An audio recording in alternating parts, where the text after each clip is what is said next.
Assalamualaikum warahmatullahi wabarakatuh. Bagaimana kabar anak-anak? Saya yakin anak-anak dalam kondisi sehat, berkah, dan lancar di tengah-tengah kehangatan keluarga. Bagi anak-anak yang masih belum sehat, semoga Allah memberikan kesehatan seperti sedia kala. Karena pada kondisi yang seperti ini, sakit, kemudian sehat, semua adalah ujian. Untuk itu, tetap semangat untuk mengikuti pembelajaran, khususnya pembelajaran pengelolaan bisnis retail. Sekarang masih tetap bab 1 di sub 2, yaitu masalah pergudangan. Saya yakin anak-anak sudah tidak asing lagi dengan kata pergudangan atau gudang, karena gudang adalah tempat yang tidak akan pernah terlepas dari dalam dunia bisnis. Baik, untuk mengawali materi ini, Babe akan kenalkan beberapa pengertian gudang. Yang pertama adalah gudang menurut Warman adalah bangunan yang dipergunakan untuk menyimpan barang dagang. Nah, ini menunjukkan kata kerja, yaitu gudang itu kata kerja. Sedangkan pergudangan itu adalah gudang itu adalah kata benda, sedangkan pergudangan itu kata kerja, berarti untuk menyimpan di dalam gudang. Sedangkan Ibnu Samsi, gudang adalah ruangan untuk menyimpan barang, berdinding, beratap, dan terkunci. Sedangkan menurut Sukadarto, gudang adalah satu ruangan tidak bergerak dan ditutup, tidak untuk lalu lintas umum, melainkan digunakan untuk menyimpan barang. Sedangkan menurut Lukas dan Rumsari, karena hampir sama, gudang merupakan satu ruangan tertutup, tidak bergerak, tidak untuk lalu lintas umum, dan berfungsi untuk menyimpan barang. Ini pengertian gudang. Sedangkan secara umum, pengertian gudang adalah seluruh kegiatan di gudang yang meliputi penerimaan, pencatatan, pemasukan, penyimpanan, pengaturan, pembukuan, pemeliharaan, pengeluaran, dan pendistribusian barang-barang yang menjadi kebutuhan organisasi serta tanggung jawab pengelolaan dengan pembuatan laporan mengenai status, kondisi, dan arus perpindahan barang di gudang sebagai informasi bagi pihak manajemen. Sedangkan pengertian pergudangan yang lain ada secara umum adalah serangkaian kegiatan yang ada di dalam gudang. Namun menurut Sukadarta, pergudangan adalah kegiatan penampungan, penyimpanan, pengamanan, dan pendistribusian barang yang menjadikan kebutuhan bagi setiap organisasi. Sedangkan Lukas dan Rumsari, pergudangan adalah serangkaian kegiatan pengurusan dalam penyimpanan logistik, mulai dari penerimaan pencatatan, pemasukan, penyimpanan pengaturan, pembukuan, pemeliharaan pengeluaran, dan pendistribusian sampai dengan kegiatan pertanggungjawaban pengelolaan gudang dengan tujuan mendukung kontinuitas kerja di unit kerja dan efektivitas efisiensi organisasi secara keseluruhan. Ini menyangkut banyak kegiatan di dalam pergudangan, sehingga timbullah efektivitas. Maka dibutuhkan suatu gudang di dalam sebuah perusahaan. Sedangkan menurut Warman, pergudangan itu sendiri adalah sebuah sistem logistik perusahaan yang berfungsi untuk menyimpan produk perusahaan dari konsumen ke produsen dan menyediakan informasi bagi manajemen mengenai status, kondisi, serta arus barang yang disimpan di dalam gudang. Jadi kesimpulannya, menurut Warman ini adalah sebuah tempat dari bahan baku yang diproses sampai barang itu jadi. Jadi sekali lagi bahwa pergudangan ada seluruh kegiatan di gudang yang meliputi penerimaan, pencatatan, pemasukan, penyimpanan, pengaturan, pembukuan, pemeliharaan, pengeluaran, dan pendistribusian barang yang menjadi kebutuhan organisasi. pembuatan laporan mengenai status, kondisi, dan arus perpindahan barang di gudang, sampai informasi bagi manajemen. Kita lanjutkan yang selanjutnya, yaitu kaitan dengan jenis-jenis gudang barang. Karena gudang barang itu cukup banyak, makanya kita kelompokkan. Yang pertama adalah berdasarkan jenis secara umum. Untuk secara umum dikelompokkan menjadi atau terbagi menjadi 6 bagian, yaitu yang pertama adalah gudang barang dagang umum untuk barang hasil pabrik. Ini biasa disebut dengan General Merchandise Warehouse for Manufacturing Goods, yaitu sebuah gudang yang digunakan pengusaha, pabrik, distributor, pelanggan sebagai tempat penyimpanan yang praktis. Pokoknya ada satu tempat yang digunakan untuk menyimpan barang, baik untuk pabrikan, distributor maupun pelanggan, sebagai tempat penyimpanan yang praktis untuk mengambil ketika kita membutuhkan. Sedangkan yang kedua adalah gudang penyimpanan barang yang bersifat dingin, atau biasa disebut dengan refrigerator or cold storage warehouse, yaitu sebuah gudang yang digunakan untuk menyimpan barang yang tidak tahan lama, seperti buah, sayur, obat-obatan farmasi, kertas fotografik, kertas film, yang itu perlu penanganan khusus dengan kondisi suhu tertentu sesuai dengan karakter produk tersebut. Sedangkan yang ketiga adalah gudang dengan pajak atau bonded warehouse, yaitu sebuah gudang untuk menyimpan barang yang kena pajak seperti tembakau, alkohol, yang mana produk-produk ini dikendalikan oleh pemerintah. Untuk yang keempat yaitu gudang barang rumah tangga, yaitu gudang yang berfungsi untuk menyimpan properti pribadi, properti yang disimpan dalam bentuk jangka panjang yang bersifat sementara dengan alternatif penyimpanan seperti konsep penyimpanan terbuka, kemudian ruang pribadi, kemudian ruang penyimpanan dalam wadah, dan lain sebagainya. Misalnya antara rumah tangga yang tidak terpakai disimpan untuk sementara di tempat tertentu, yaitu namanya adalah gudang barang rumah tangga. Atau misalnya kita punya koleksi mobil, kemudian nggak punya garasi yang tertutup, kemudian diletakkan di suatu tempat terkhusus, lah itulah bisa disebut dengan gudang barang rumah tangga. Sedangkan yang kelima adalah gudang komoditas khusus. Gudang komoditas khusus ini adalah sebuah gudang untuk penyimpanan komoditas khusus, biasanya khusus penyimpanan satu jenis produk, karena pelayanannya juga spesialis. Contohnya di KUD. KUD itu adalah dulu Koperasi Unit Desa, itu biasanya penyimpanan gudang yang berada di desa-desa.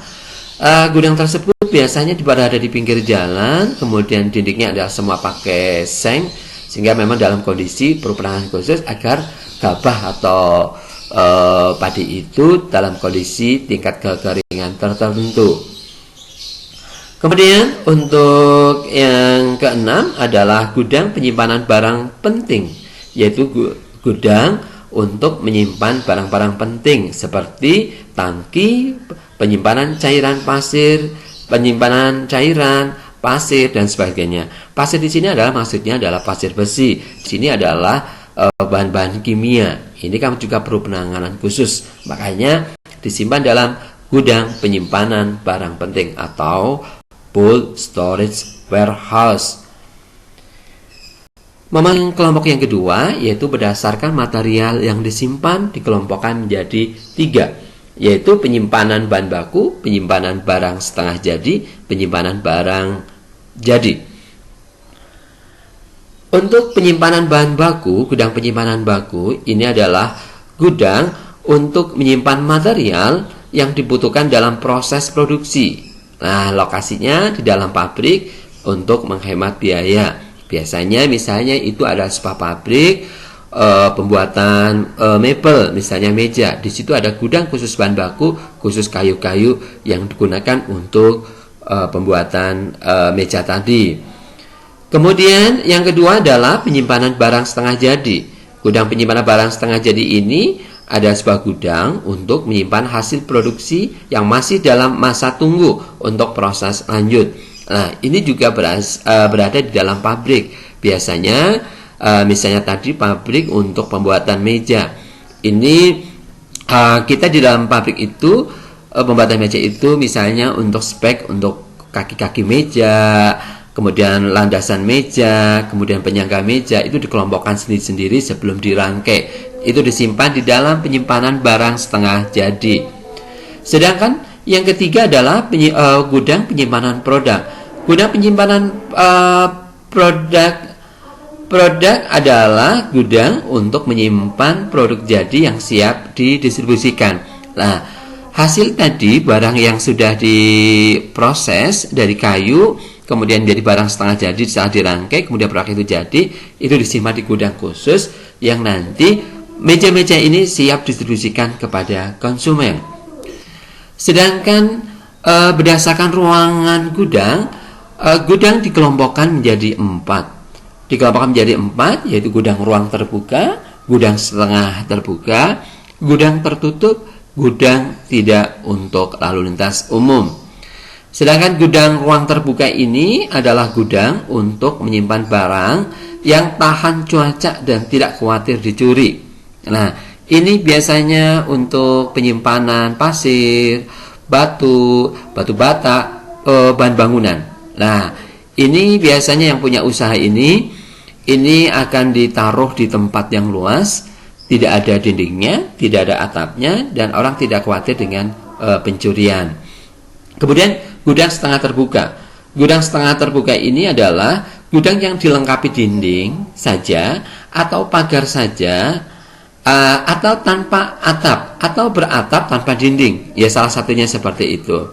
Nah, ini biasanya hampir sama kayak gudang ruang terbuka, hanya memang ini ditutup dindingnya saja atau beratap saja. Ini biasanya untuk barang-barang sudah punya nilai ekonomis yang cukup tinggi, ya, sudah cukup lah, sudah nilai ekonomis yang cukup, takut ada yang dicuri atau terkurangi untuk nilai ekonomisnya. Sedangkan yang ketiga adalah gudang tertutup, yaitu sebuah gudang yang berfungsi untuk menyimpan barang. Ini rawan curian dan tidak tahan cuaca, karena ini sudah ada atapnya, sudah ada dindingnya. Misalnya untuk kayu yang siap mau diproduksi yang ada di gudang, itu menggunakan gudang tertutup, karena kalau kehujanan terus-menerus akan lapuk dan sebagainya. Sedangkan yang keempat adalah gudang tidak untuk lalu lintas umum. Gudang untuk tidak lantas umum ini adalah sebuah gudang yang tidak digunakan untuk sirkulasi umum. Jadi tidak ada orang umum yang lalu lalang ke situ, yaitu khusus sudah tertangani seperti itu, tidak menjadi tempat umum, baik untuk orang, untuk kendaraan yang menyebabkan kerusakan dan kehilangan barang tersebut. Jadi betul-betul ruangan itu atau gudang itu tertutup untuk semua kegiatan. Memang itu dikhususkan untuk penyimpanan. Berdasarkan aktivitasnya, gudang dikelompokkan menjadi 4, yaitu gudang musiman, gudang pemberangkatan, gudang operasional, dan gudang perlengkapan. Nah, berkaitan ini, gudang perlengkapan ini adalah gudang yang berfungsi untuk menyimpan perlengkapan untuk kelancaran proses produksi. Nah, ini biasanya kayak tadi untuk pabrik meja, berarti ada gudang khusus yang menyimpan untuk perlengkapan gergajinya, perlengkapan untuk alat bantu perekatnya misalnya, dan lain-lain seperti itu. Sedangkan gudang operasional adalah gudang sebagai tempat penyimpanan bahan baku dan bagian lain yang dibutuhkan di dalam proses produksi penyimpanan barang untuk work in process. Nah, di sini berarti gudang operasi ini bisa terbagi juga menjadi gudang bahan baku, gudang alat-alat yang lain di situ di dalam satu perusahaan. Agar apa? Tenaga kerja mudah di dalam proses pencarian barang yang dibutuhkan. Yang penting kegiatan di dalam perusahaan itu bisa berjalan lancar. Misalnya tadi di dalam pabrik pembuatan meja, ya sudah disediakan kayunya, kemudian pakunya, kemudian lemnya, blisternya dan sebagainya, semua sudah tertata rapi di situ, sehingga ketika tenaga kerja membutuhkan untuk operasional pembuatan meja bisa terlaksana dengan baik. Yang ketiga adalah gudang pemberangkatan. Gudang pemberangkatan ini adalah gudang finishes a good, yaitu gudang barang jadi, yaitu sebagai tempat penyimpanan barang yang telah jadi dan siap dikirim keluar. Makanya itu kumpulan para meja yang sudah di finishing, yang siap diekspor, yang sudah di packing pakai kertas dan sebagainya, sehingga akan siap dikirim. Sedangkan yang terakhir adalah gudang musiman. Gudang musiman ini adalah gudang yang bersifat insidental. Ada saat semua penuh dan untuk menyimpan apa saja. Contohnya, kalau gudang musiman ini ketika di meja pabrik meja tadi ada pesanan begitu banyak, ternyata gudang-gudang yang lain sudah penuh, sehingga ada tempat khusus tertentu yang tadinya adalah untuk garasi bisa digunakan untuk stok barang kayu. Atau biasanya kalau kita di Wonosobo, ketika musim tembakau, ruang tamu disulap menjadi tempat penyimpanan daun tembakau yang sudah diproses. Begitulah anak-anak, untuk hari ini belajar berkaitan tentang gudang dan pergudangan. Saya simpulkan, kalau gudang itu adalah physically tempatnya, sedang pergudangan adalah kata kerjanya, di prosesnya. Dan gudang itu memiliki fungsi yang cukup penting di dalam kelancaran kegiatan perusahaan atau di dalam kegiatan bisnisnya. Untuk itu, anak-anak jangan pernah lupa lanjutkan aja nanti joining psikologi untuk penugasannya. Terima kasih, salam sehat, tetap semangat melanjutkan semua aktivitas, dan jangan pernah lupa ketika ada kegiatan-kegiatan pendukung yang kita infokan di dalam grup, ikuti agar kita keterampilan kita, pengetahuan kita tetap bertambah walaupun dalam pembelajaran jarak jauh dalam kondisi pandemi. Saya Heri, dari saya, salam sehat, assalamualaikum warahmatullahi wabarakatuh.